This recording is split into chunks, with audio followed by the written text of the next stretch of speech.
The month of Elul has begun, a time of prayer, introspection, and Tehillim Kaf Zayin 27, LeDavid Hashem Ori. Between now and the end of Sukkot, we'll say this mesorah over 100 times. It's full of beloved lines and has inspired countless songs. But have you ever stopped to ask, did King David's parents really abandon him? What's the deeper story behind these words we repeat so often? This Elul, the podcast Tehillim Unveiled with Ari Levison and Rav Jeremy Tibbetz presents a special 3-part series on Psalm 27, uncovering the story behind the story and how it can help us prepare for the Yamim Noraim. This is the Elul to finally understand what you're saying twice every day. Check out Tehillim Unveiled with Ari Levison and Rav Jeremy Tibbetz. The link is in the description of this podcast. I've heard so many incredibly poignant comments from young men and women. A mother called me and told me that she was talking to her son, who is gay and was seriously contemplating getting into a relationship. And he said, "Mom, I'm not rebelling against you and Daddy. I'm not rebelling against you. I want what you have. I want a beautiful home life. I want to have children. I want a family. I want to love and be loved. I can't do it with a woman." I'm Scott Kahn, and this is the Orthodox Conundrum.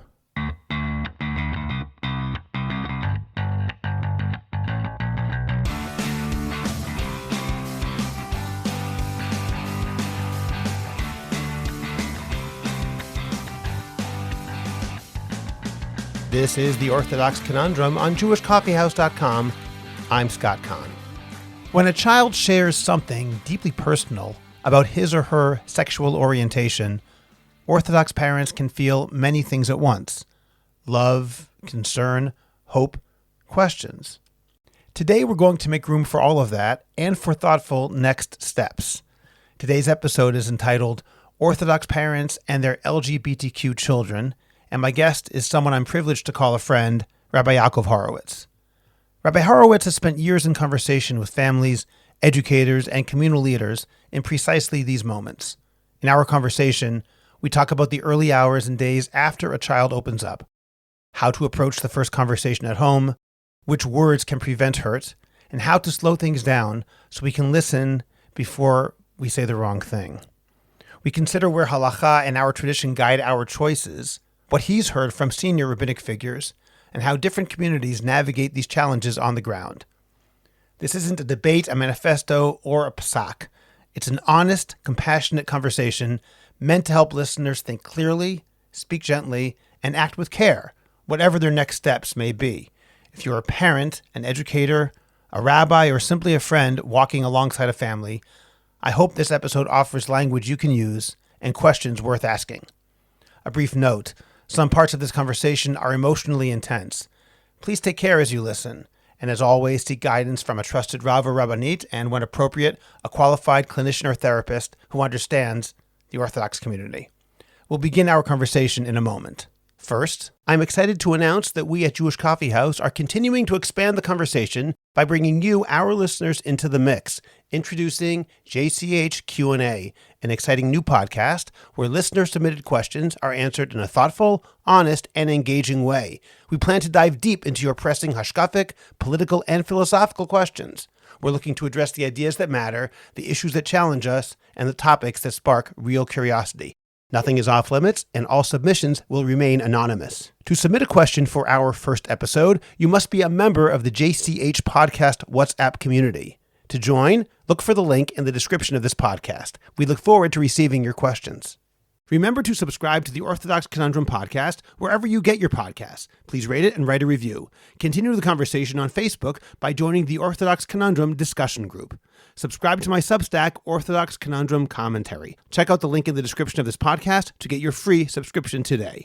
Finally, in 2025, the best way to promote your organization, your business, or yourself is to create a high-quality podcast. And JCH Podcast Productions can help you make that happen. Whether you want to learn how to start your own podcast or want to improve the podcast you already produce, we will make it happen. Write to us at aliza@jewishcoffeehouse.com. That's ALIZA @jewishcoffeehouse.com. And let's get started with your high-quality, memorable, and effective podcast.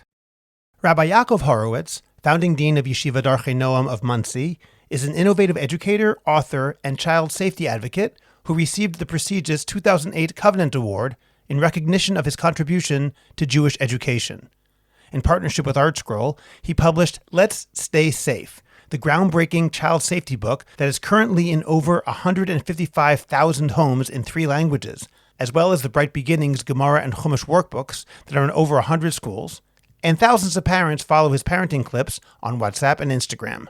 Rabbi Horowitz serves as senior family support mentor and educational consultant at Kesher Families, which provides support and guidance to Orthodox parents raising LGBTQ children.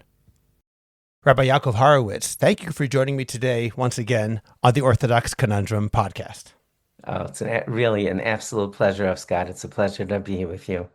I'd like to start off by asking you about Kesher Families. Can you tell me when Kesher was founded, why it was founded, and what does it offer to people? So Kesher Families, it's kesherfamilies.org if anybody wants to look them up. It was started in March 2022 by Rabbi Menachem and Rabbi Tzedina Penner. They have a son, Gedalia, who is gay.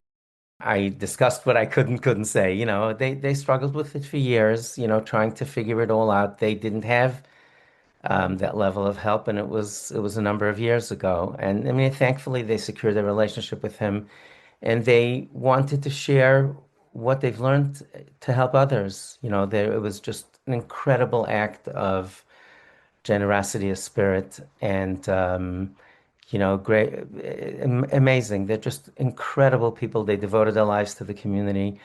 As a Rav and a Rebbitzin, he was, you know, Rosh Yeshiva YU for years and years. And just to be, again, with their permission, they took my wife Udi and I out to dinner many years ago, and shortly after they found out, they were also trying to do their very best to be the incredible parents they are and try to figure it out. And you know, the basic, in a nutshell, the elevator pitch is that no parents should have to go through this journey alone. That's really, you know, the governing principle is that people shouldn't have to go this alone. There's such a steep learning curve that parents have to, as soon as they find out or they suspect that a child may be LGBTQ, there's so much that they have to learn in such a short period of time. And, you know, they provide support and guidance to parents, specifically to preserve the essential family units, to help create a community, which is so important to, you know, be in a room with people that understand you and understand what's going on. It offers peer-to-peer learning and to give the parents a hashkafic grounding so they can remain strong in their relationship with Hashem, which is, you know, a very, very big deal when parents are trying to sort this out. So the services they provide consultations with the Penners and the Kesher rabbis, myself being one of them. They have wellness events, support groups run by their mental health professionals, presentations, open Q&A for parents with their staff. They have a phenomenal retreat, a Shabbos retreat that was, you know, a couple of months ago. That was just extraordinary. And in response to requests from communities, they do educational scholar in residence program as well as training for school leadership. Has there actually been blowback towards Kesher Families from some elements of the Orthodox community, as best you know? No, none that I know of. Look, I've been working in this space for almost 10 years. And, you know, every responsible leader, I'm not talking about radicals. I'm thinking every responsible person understands the complexity, understands that parents who are faithful to Torah and want to be faithful to their children and want to do the best they can. Nobody thinks this is something that's easily done. And the biggest proof of it is that they've grown. I mean, right now there are 260 member families of Kesher families from 11 countries. About 40% are modern Orthodox, a little less than 40% are from yeshiva background, 11% Hasidic, and 10%, you know, Syrian, Persian, Bahrain families. former Soviet Union. All the services are free of charge except for the Shabbaton, and that's really subsidized heavily for income eligible families. And there's a tremendous emphasis on confidentiality, which is really important to get folks comfortable to access their services and to be comfortable that their confidentiality will be maintained. Some families don't want to keep it confidential. That's their choice. But for the families that do, it's incredibly important. Of course, that's very, very important. Absolutely. Rabbi Horowitz, though, how did you specifically get involved in this space? You said that Rabbi Penner took you out for a dinner 10 years ago. That's a far cry from becoming actually someone who works with Kesher families. How did you become involved? Yeah, thank you for asking. I mean, it's we've discussed lots of topics, including two sessions on your amazing program. I don't shy away from difficult subjects. I feel that the public voice that I have um, ought to be utilized for things that are so important. And I've always tried to be approachable. I've always tried to present an image that I'm a regular person that people can come and talk to about things. And honestly, Reb Scott, I do have a hierarchy. There isn't enough time in the day to be able to respond to people that are wonderful parents who are looking for help and things. And I have honestly like a hierarchy, sort of a triage, and I ask myself, do these people have others that they can talk to? In other words, someone uh, that they're having marital difficulty, they have a child that's not in school.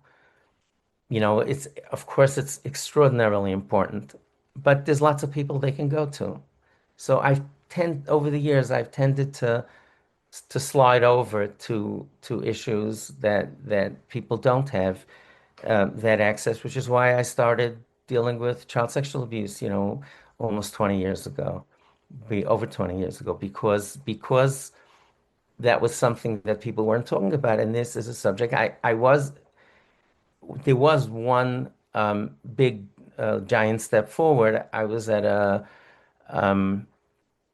panel for Jewish Heritage Center. They had three of us on a panel. Rabbi Moshe Bain, who was the head of the OU at the time, the president, and Eitan Kobri from Mishpacha magazine, and myself. And they asked us questions. They had a fundraiser, and we were the show.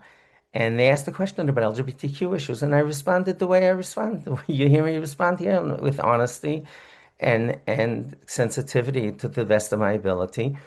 I posted the video on my Facebook page when it was came out. It got 15,000 views overnight, and then my phone started exploding. This was 8 years ago, and I was very happy to when the Penners got started.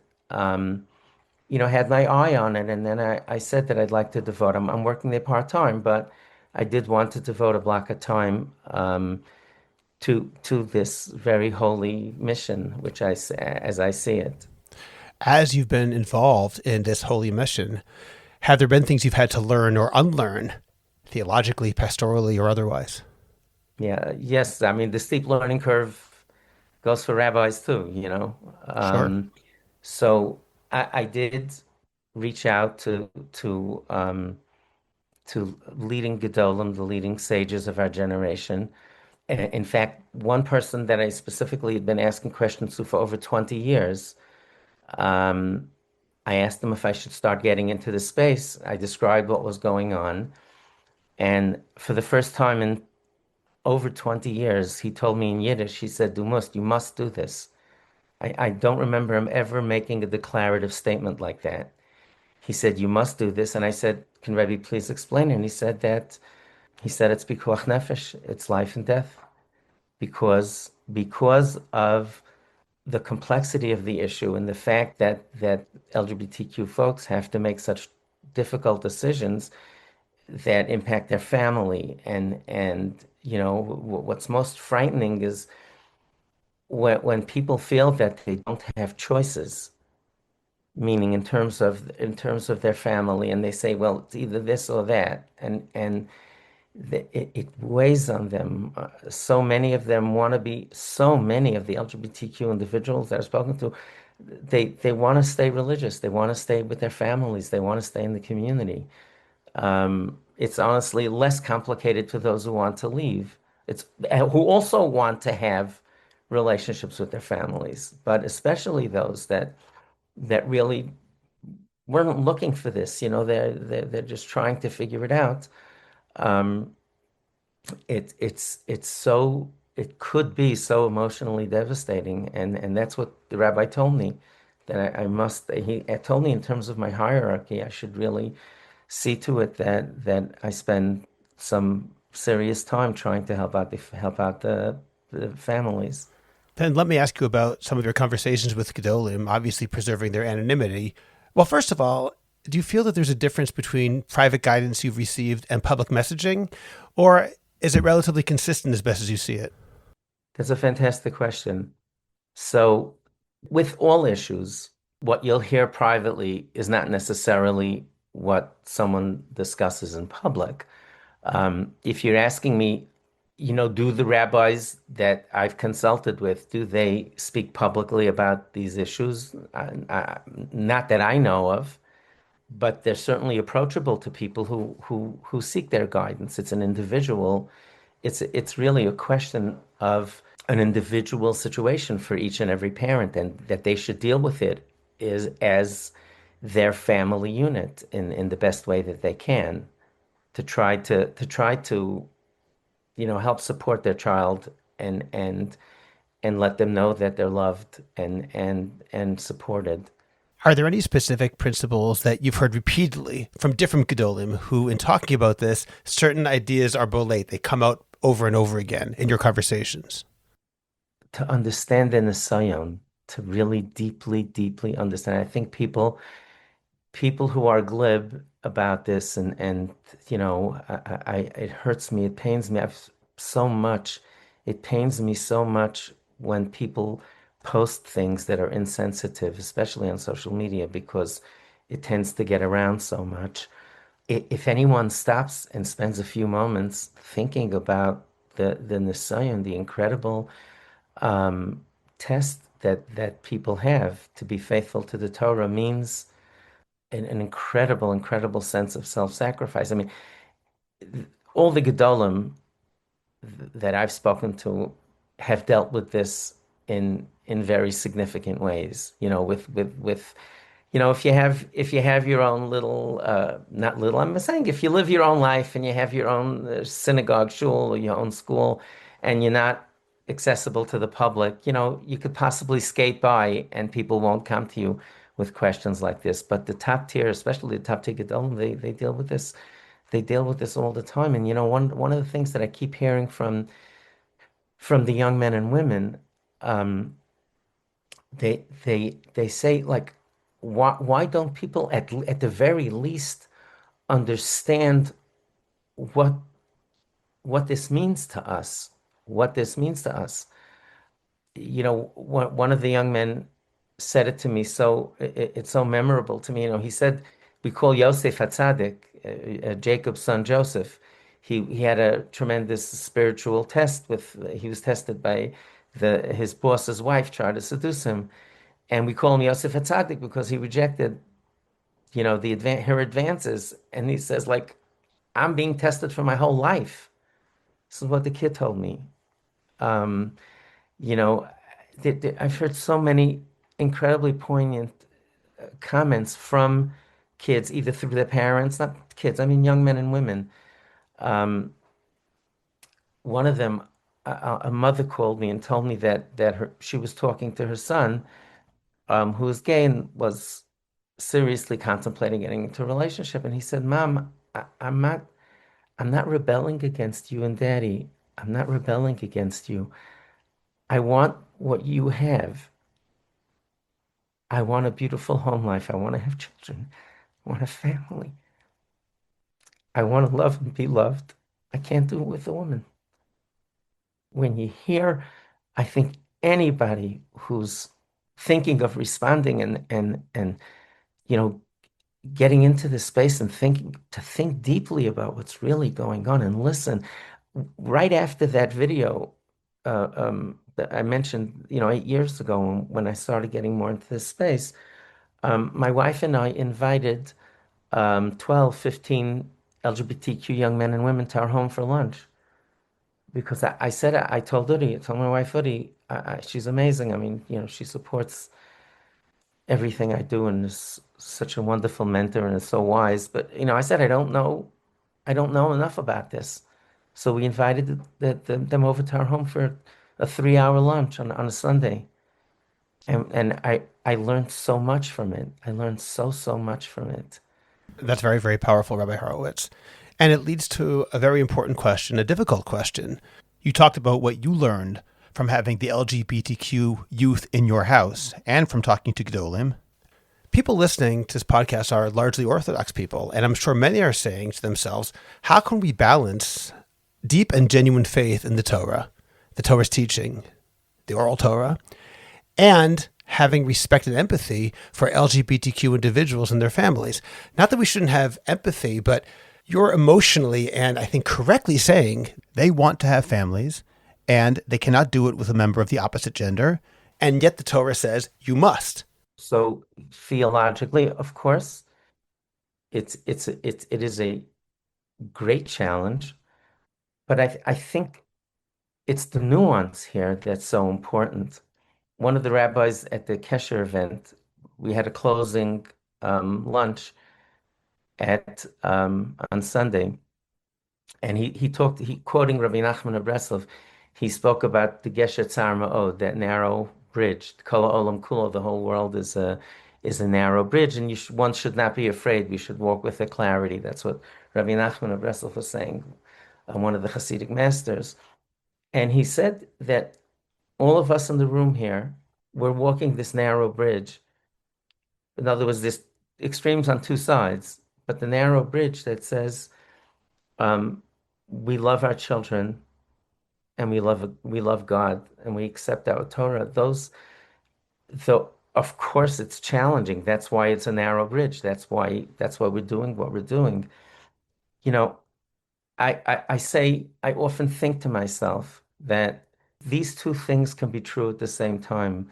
I read that Ani Mammon, that Maimonides has 13 attributes of faith that we're obligated as Orthodox Jews to believe in. So 8 and 9 is that the Torah that we have was given to Moshe Rabbeinu, to Moses, and that Torah will never be changed.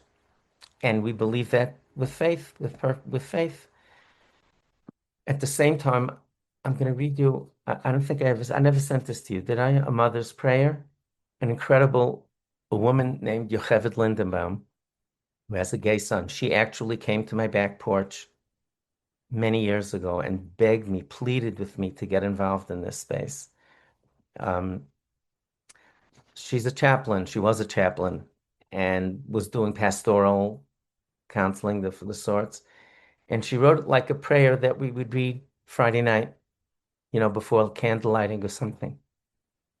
I'm sorry, I'm going to lose it, but I think the audience should hear it balanced with the two animaments of the Rambam of Maimonides and understanding exactly what the prohibition is and that it's a serious prohibition. Here's what she wrote. Elokai neshama shenasata li tahorihi. God, the soul that you entrusted to me is pure. Ata barasa, you created it. Ata yitzarta, you formed it. Ata natata barachmi, you planted it in my womb. V'nafachta chayim bekirba b'yam holadato, and you breathe life into this child. Mota ani lefanecha. I stand before you, Ribon Kol Hamasim, Master of all creation. Al zeh shenasata li hayelad hazeh, that you gave me the gift of this child, l'shamro, to watch him, l'avo, to love him, l'gadlo, and to raise him, lamad l'fnei kisei kvadecha, and to raise him to stand before your godly throne. Avinu avarachman, merciful Father, psachas libo, open his heart, her son's heart, lahargish es yodecha, to feel your loving embrace, despite everything that's going on. Chazek Yadov, strengthen his hands lasok b'vadosach, to serve you. Ushmar al nafsho v'gufo, and watch on his, protect his soul and his physical being. And that gufo, we know what that means. That gufo was the self-harm. That gufo was a frightened mother saying, please Hashem, keep an eye on my child. I want to make sure that he's emotionally well. Gal, and she concludes, Gal einei levavos avdecha. This is turning to the public, folks out there. This is for you. This paragraph is for you. Gal einei levavos avdecha. Open the eyes and hearts of your servants. Liros es malosav, to see his positive attributes. L'chabed es neshmaso, to respect his neshama, his soul. V'karev oso, and bring him close and circle him, l'toch chek amecha, to the embrace of your nation. So those are the two things. Those are the gesher tzar ma'od, that narrow bridge is trying to figure out those two things at the same time. And many parents feel that they have to choose between Hashem and their children. And at Kesher, we believe that Hashem blesses us with our children, and our mission in life is to be the best parents possible to them, to raise close to us, close to Hashem, close to our family. And what happens, Rav Scott, what I found is that there's that people, I encourage people to separate public policy versus treating individuals. The public policy are very, very, very difficult decisions that our leaders need to make about issues of this nature. Do we welcome LGBTQ couples to our synagogues, our shuls? If a child comes out as LGBTQ in a school? What do? How exactly does that mean? It's difficult, thorny public policy issues, but that's not civilians aren't supposed to be busy with this. That's what I tell people. I tell them,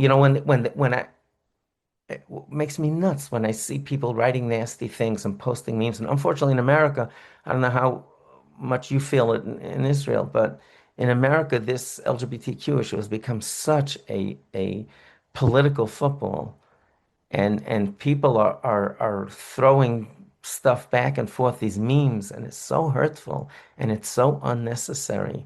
So, I'd say that civilians have no business with that stuff, with that public policy issue. Even I don't. I say I'm not here to formulate public policy. It's way above my pay grade.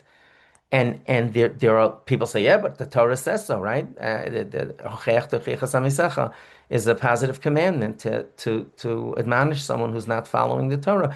But there are laws about that also. I tell people, posting a meme on social media isn't a fifth cousin to what that is supposed to look like. And we have, Hillel said, don't judge people until you, as in Pirkei Avos, till you understand them. How could anybody possibly understand? I don't understand it. I'd like to think I understand it more than the average person in the street, but how could I possibly say that I understand what the kids are going through, what the parents are going through? And there are families, by the way, to be honest, there are families that get upset when people treat it as a tragedy. This is what Hashem gave me, and parents nobody has a right to say what's right or wrong and what they should or shouldn't be doing. But we need to figure this out. That's a very, very powerful tefillah that you read, and I appreciate, Rabbi Horowitz, that you shared that with all of us.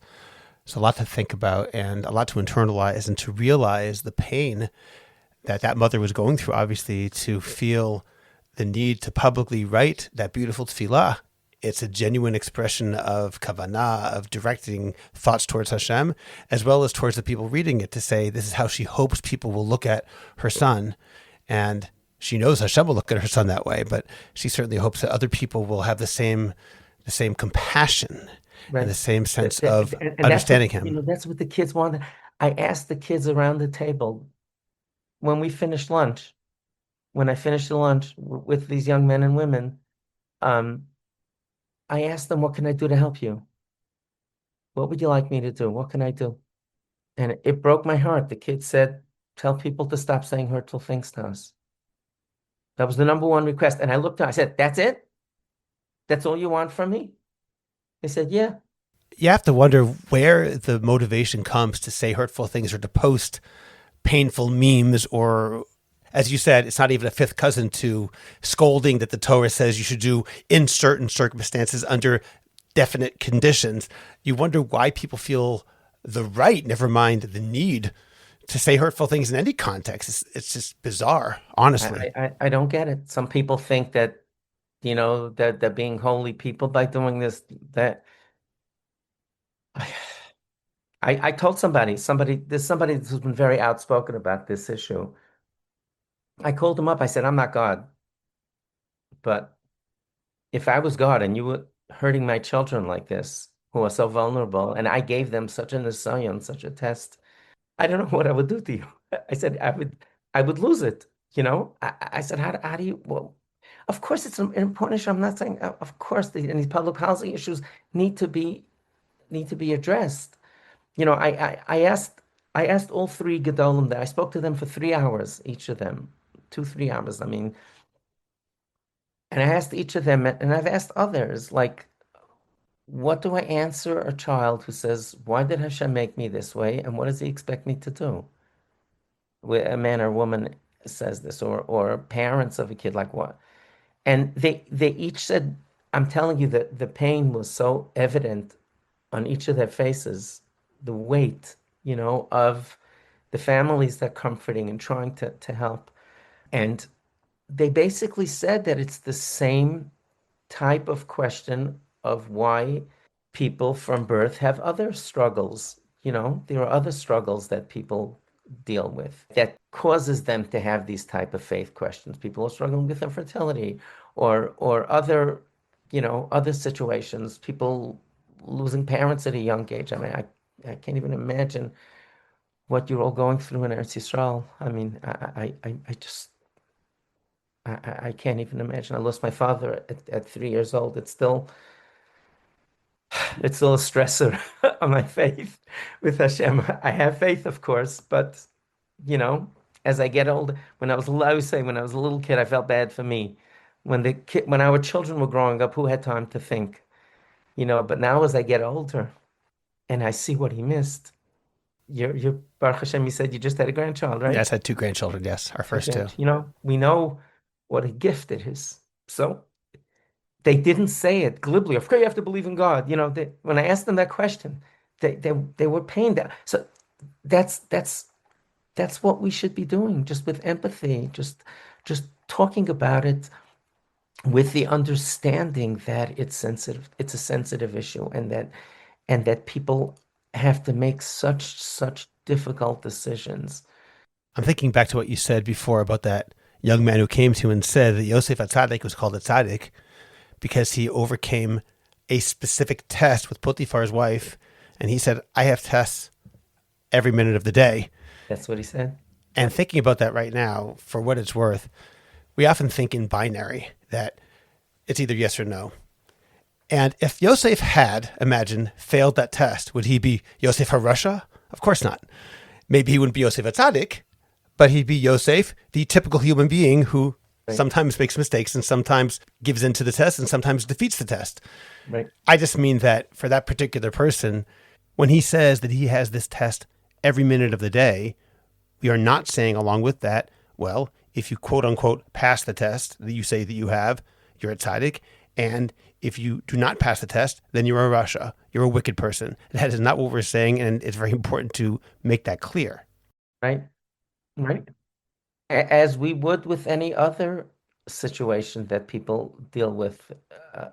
And part of what the young men and women and the parents and family members are saying is, why don't we at least have an understanding? And that the kids that are younger, the kids find out when they're,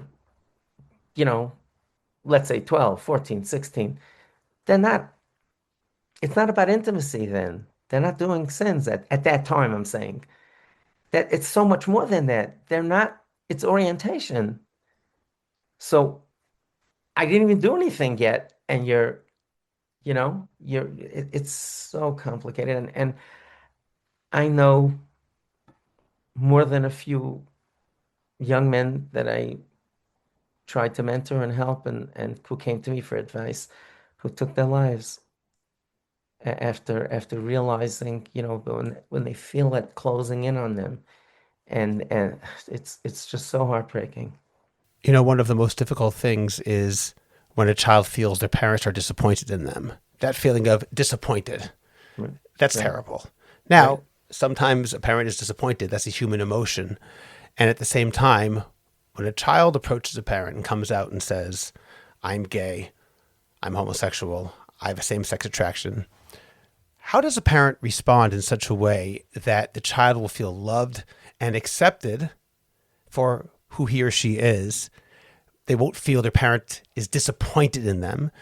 And at the same time, I want to say my question really also involves the parents, that they should be able to say something which is genuine and not just putting on a face which isn't real. Because if they say, this is great, I'm so happy for you, and they don't feel that inside, the child will know that too. He'll understand that it's a Absolutely. line and it's a lie. So how does a parent do that? If you can give some basic, quick advice on that. Right. And some parents, and I want to be clear. I want to make it clear. There are some parents who have the attitude that, that this is my child, this is how Hashem made them, and I accept as is. We don't have the language. I've been saying this for quite some time. In other words, you have the words empathy, understanding, kindness, acceptance. I can give you eight more of those words. What exactly does that mean? Empathy, acceptance means I accept that this is who you are, and we love you unconditionally and will always love you. Um, doesn't mean that we're endorsing it. We really don't have. I wanted to make a dictionary one. I really wanted to make a tool like this, tell people, here's how I feel. I actually made something for parents when parents tell me we're on different pages. Our child came out to us and we're not on the same page. I actually made seven choices. Seven, like top would be, we fully accept you completely. And the other one would be, sorry, this is not going to work for our family. And then somewhere in between. In other words, a ranking of different kinds of Right. ways of In reacting. other words, to help the parents say that, well, I'm over here, and the other parent says, I'm over here, and then they can talk about how to bridge the difference. In other words, it's okay. Well, there are so many different types of responses that parents can have. The best thing is I think it's certainly okay and normal for parents to say when they find out that, whoa, we just need to process this. We don't want to, we just need some time or whatever. We're going to go seek some advice. And but to tell a child, we love you, this will not affect our love for you, is hopefully something that parents can tell children. And then you get into the logistics of a set of house rules. What do you mean? Can you give some examples of what you're referring to? Well, think of a child abandons religion, right? 30, 40 years ago, it was common practice. Very often parents would tell adult children who were no longer observant that they would have to leave the house, let's say. I wrote a number of articles about this, by the way, encouraging parents not to send them away, and that has shifted tremendously in the past 30 years. It's not that response is not the same, but let's say they could say, "Look, we understand that you're not religiously observant, but when you come to our house, we want you to wear a kippah, let's say a yarmulke, or we want you to do." So this gets, of course, is much more complicated, especially when if the children get into relationships. But the reason that I created those seven options was to help parents make it more concrete in their minds that they could talk about possibly getting together on the same page. And that's just one of the like resources that I'm trying to help create to help parents navigate things and figure them out. Again, with the realization that, of course, parents, if they have time to think about it in advance, then these are things they can discuss with other parents or with someone who can help them out. If a parent is confronted with a child saying that I'm gay, to what degree can a parent be honest about how they feel? In other words, obviously, you're saying they have to express unconditional love, clearly. I assume you agree with that. But alongside that, should they keep their thoughts to themselves, or can they be honest about their own, presumably, grieving of having a child who is not what they thought that child was going to be, Right. even if they love that child unconditionally? It's a very wise point and question. And I tell people not to say things they don't mean. I think an answer would be that, we need to think it over. We're going to get guidance ourselves. It is for many a grieving process. You said you used the word grieving. It's not only for death. I just mentioned to you before, I have a spine condition, a serious spine condition, ankylosing spondylitis. I was diagnosed 14 years ago. It totally changed my life in terms of I devote 4 or 5 hours a day to it. I went through a grieving process, realizing that there are some things that I'll never be able to do anymore. And some things, thankfully, I've been able to actually claw my way forward a little bit. But it's different, it's not something that I was expecting. And we have to go through this. So I wouldn't tell parents to say things they don't mean. It's okay to say we would like to get there, or we want to think it through, or we want to, well, but to, if possible, to express to the child that we're going to do it together. That's the point. It's a journey. We all have, you've been on this journey. You didn't tell us about it. You didn't know yourself. You've been doing this alone. Now you don't have to do it alone. We'll figure it out together. We're here to help you. I think that's the most honest and best things people could say, at least in the short term. I'm going to ask a controversial question now, Rav Horowitz. I'm so shocked, Scott. So not like either of Yeah, us. unlike me. If a parent were to come and talk to you and say, we really would like to try to change my child, we really would like to try and get him or her back, quote unquote, on the derech Of of being opposite straight. sex attraction, what would you tell that parent at that point? So I would say that with absolute clarity that reparative therapy is extraordinarily dangerous and should not even be considered. This idea of reparative therapy I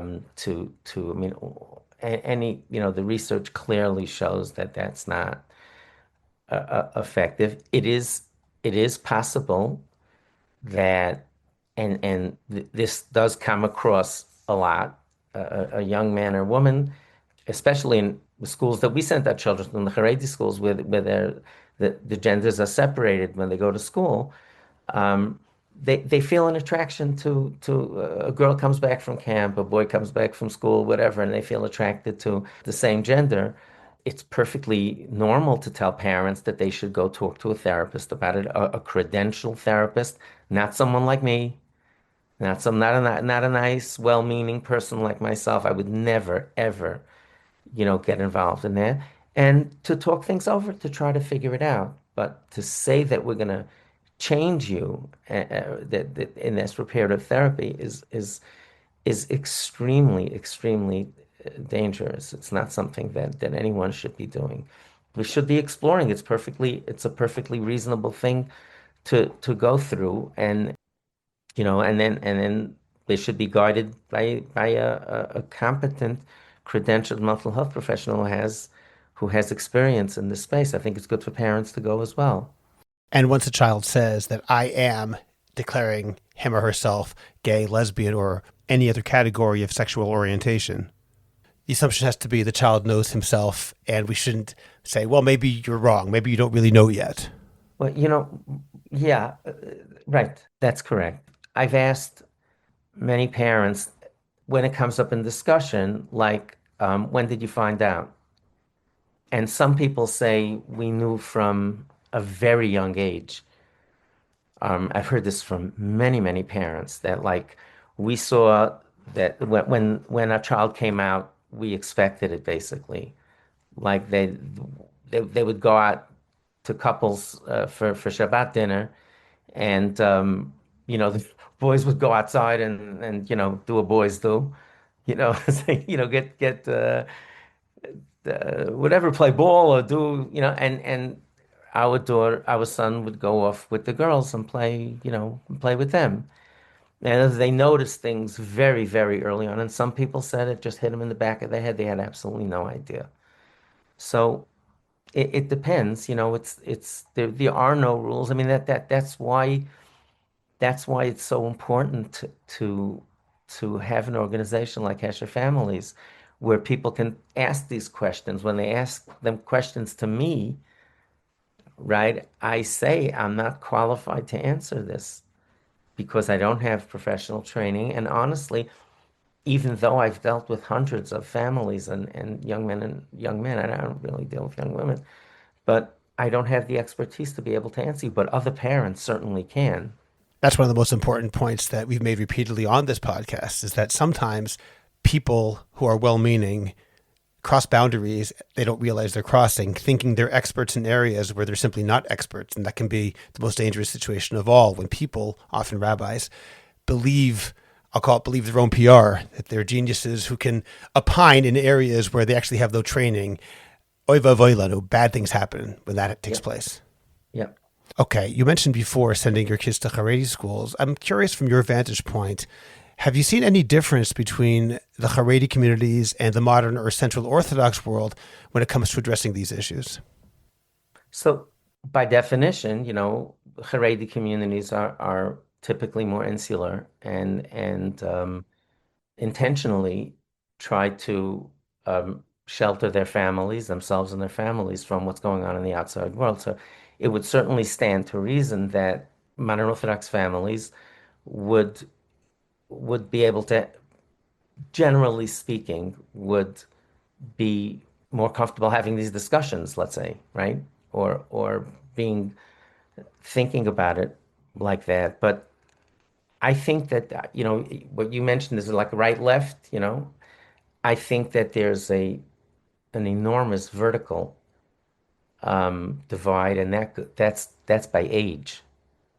I think there's probably a bigger difference, or at least as big a difference, in how people from diff age groups view this whole LGBTQ issue.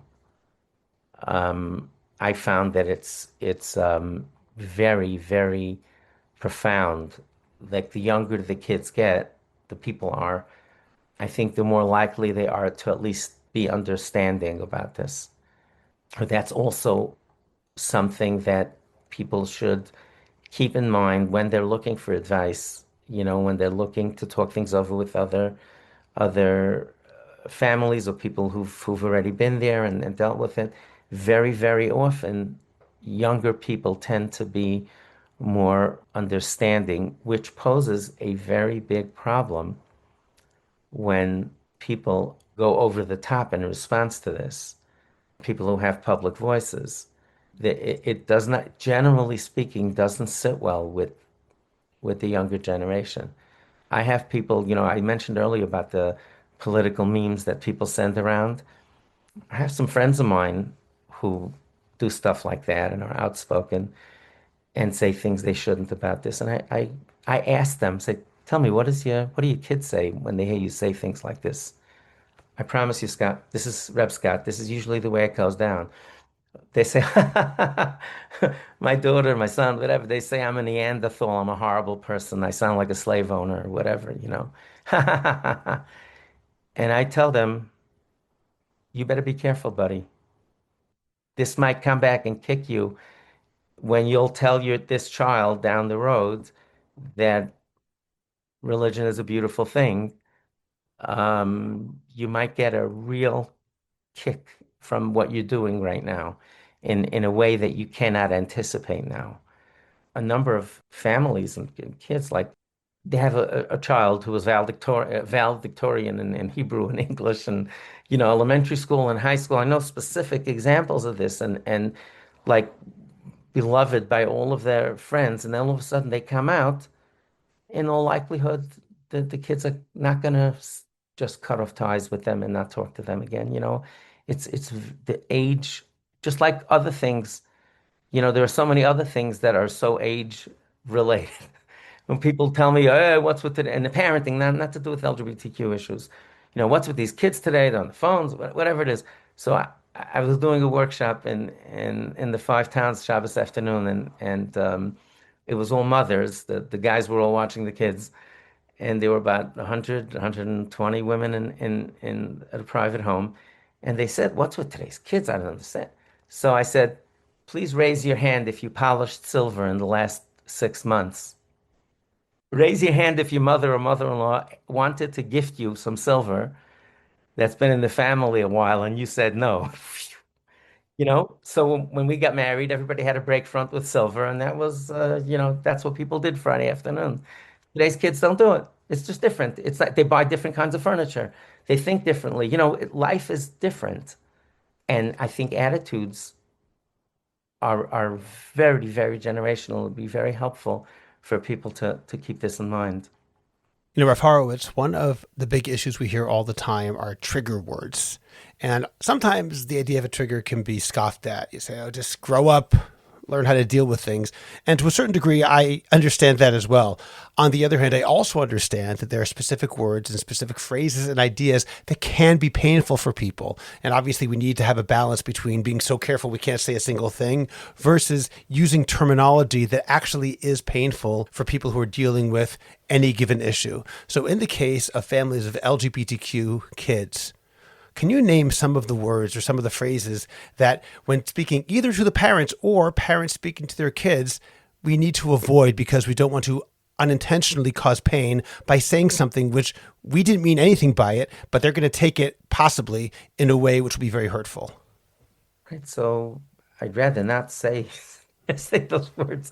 Obviously the issue of toeva is a huge one. Toeva means abomination, and that's what the Torah uses to describe in where the verse where it talks about gay relations. I encourage people not to bandy it around. Everybody knows without that word what it means. It's very hurtful, for people to hear, especially when it's done not from a place of empathy. I tell them that the LGBTQ young men and women are more familiar with that word than you are. You don't have to share it with them. They get it. They know what it says.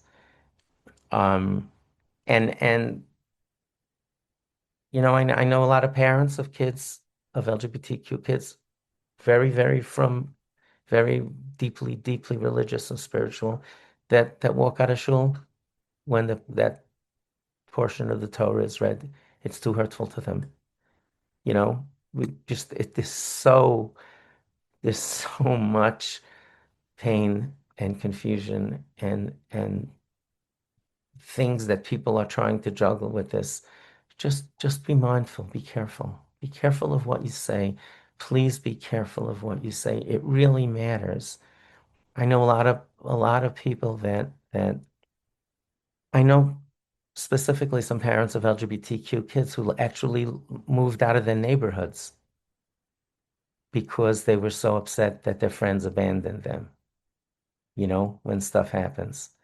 And they just feel so alienated and so hurt by this. So we could do what we can to be good friends. You don't have to even say anything. Just, and by the way, let me be perfectly clear. Leaving LGBTQ issues out, there's Jewish law, there's halachos on what to say in a shiva home. Most of it is what not to say, right? We're instructed specifically, listen, don't talk because you don't know if the other person wants to talk. People say the most insane things, good, nice people, that don't mean to hurt anyone, but just like say the most inane things that like there's precedent outside of this area. Mind your words. That's all. Just mind your words. I've seen overall, I am very hopeful. Not that the Torah will change, but that attitudes will change. And This is the third major issue that I've dealt with in my adult life. It was teens at risk in 1996 and child sexual abuse in early 2000s. And things changed dramatically. If I would have told you that we would have a child, we published a child safety book together with ThoughtScroll. We have two versions in Hebrew. I think I gave you a copy of the book. We're in 155,000 homes already. Who would have believed that 20 years ago?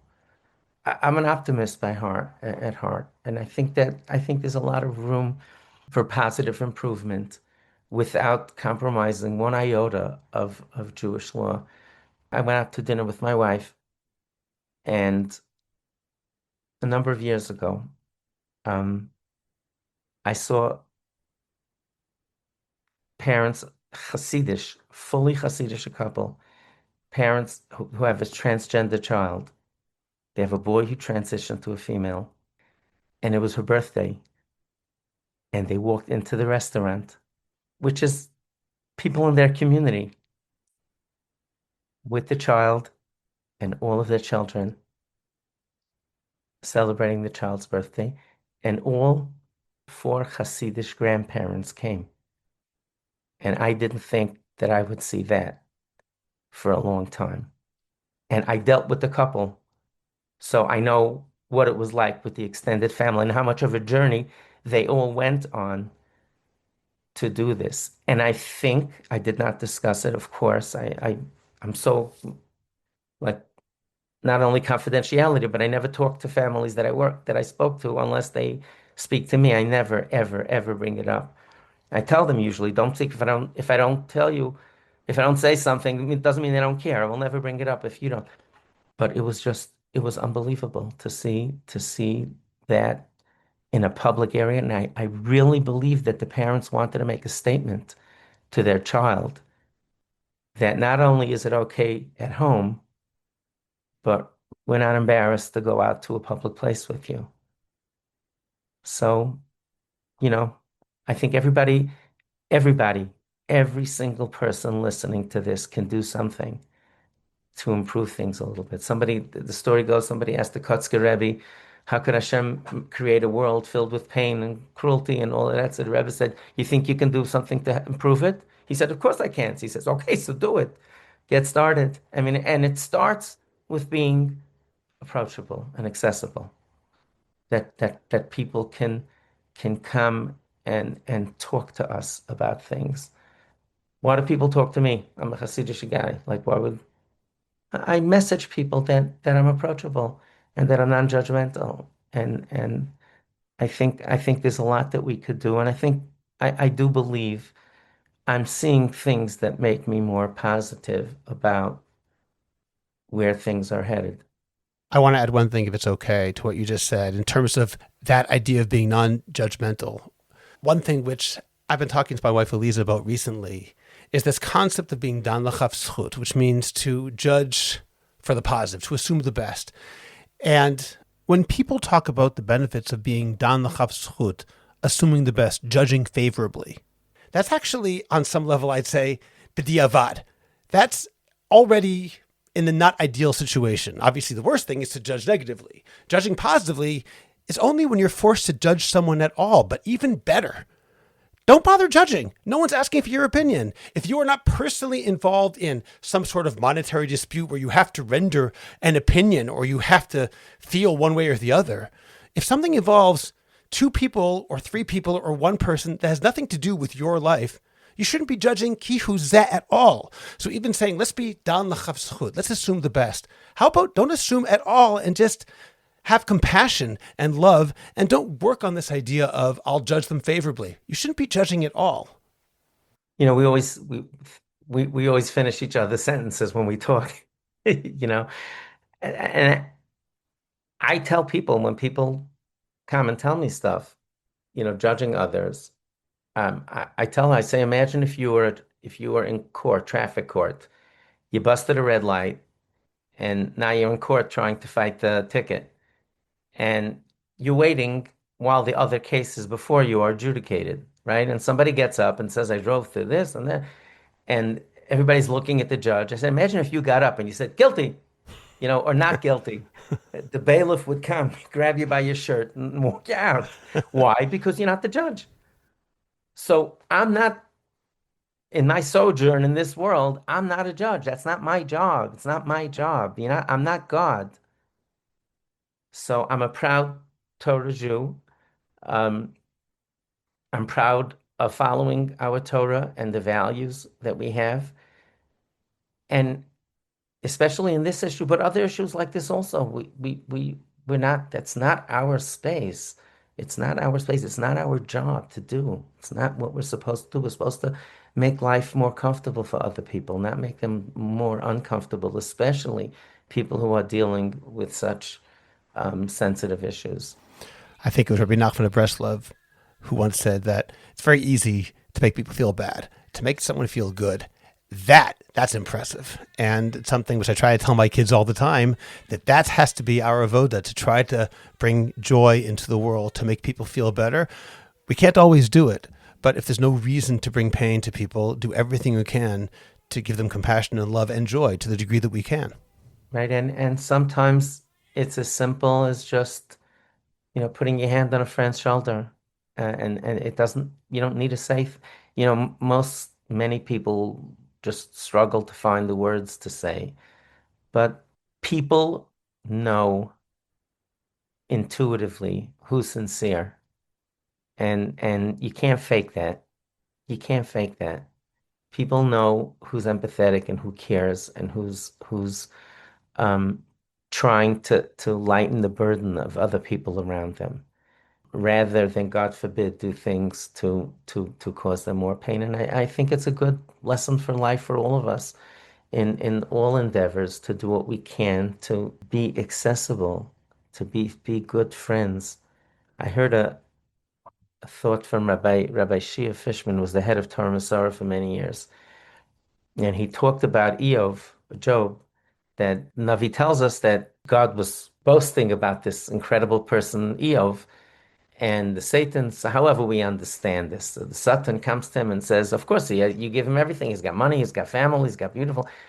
Let's take that stuff away from him and see what happens. And Hashem tells him you could, but again, however we understand this, but you can't take his life. You could do things to him, but not take away his life. And he lost his money and his family, and he suffered, terrible pain. And then afterwards, it says that his friends came to comfort him. And Rabbi Fishman said, why didn't he take his friends away? And he said, because he said, you can't kill him. God told the Satan, you can do anything to him, but you can't take his life. And taking someone's friends away that's their nefesh, that's their life. And I mentioned earlier about people who left their communities because they felt so uncomfortable and disappointed. Nobody should lose their friends over this. Nobody should have to lose their friends over it. Okay, well, on that note, I think we'll stop here, even though there's much more we could talk about. Rabbi Horowitz, it's always a joy to speak with you, even when we're speaking about difficult topics. I think this is very, very important today, and I appreciate your honesty and your compassion. So thank you for joining me today. It's kesherfamilies.org, folks. The services are all free except for the Shabbaton, and even that's subsidized. Please, if you're out there and you're trying to figure this out, please don't do it alone. Nobody should have to go through stuff like this alone. Get help for yourself, for your child, for your family, and hopefully we can make the world more comfortable for more people. The month of Elul has begun, a time of prayer, introspection, and Tehillim Kaf Zayin 27, LeDavid Hashem Ori. Between now and the end of Sukkot, we'll say this mizmor over 100 times. It's full of beloved lines and has inspired countless songs. But have you ever stopped to ask, did King David's parents really abandon him? What's the deeper story behind these words we repeat so often? This Elul, the podcast Tehillim Unveiled with Ari Levison and Rav Jeremy Tibbetts presents a special 3-part series on Psalm 27, uncovering the story behind the story and how it can help us prepare for the Yamim Noraim. This is the Elul to finally understand what you're saying twice every day. Check out Tehillim Unveiled with Ari Levison and Rav Jeremy Tibbetts. The link is in the description of this podcast. Before we sign off, a brief word of thanks. Several new listeners have joined our Patreon, and I'm genuinely grateful. You're not buying bonus episodes. You're underwriting the work, the research, editing, and the independence that lets us ask hard questions with respect and clarity. If today's conversation helped you think more carefully about Torah, community, and the world we inhabit, please consider becoming a patron. Even a small monthly contribution makes a real difference in keeping the Orthodox Conundrum going and accessible to everyone. The link is in the show notes. To those who have already joined, thank you. Your vote of confidence means more than you know. And to everyone else, I hope you'll consider joining us.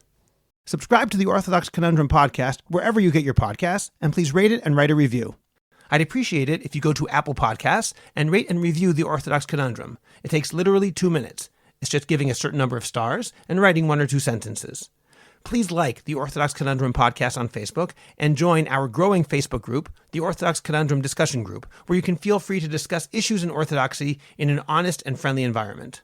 Subscribe to my Substack, Orthodox Conundrum Commentary. Check out the link in the description of this podcast to get your free subscription today. Finally, do you have a message that needs to get out? Do you want to promote your business, your organization, or your cause? The best way is by producing a podcast, and Jewish Coffee House can make it happen. I have experience producing hundreds of podcasts, both for myself and for satisfied clients. Whether you want to learn everything you need in one day, or relax and record and let me do the heavy lifting, Jewish Coffee House Productions will work with you to make it happen and make it even better than you imagined. Let me help you today. Write to us at aliza@jewishcoffeehouse.com. That's ALIZA @jewishcoffeehouse.com. And let's get started with your high-quality, memorable, and effective podcast. I'm Scott Kahn. This has been the Orthodox Conundrum on jewishcoffeehouse.com.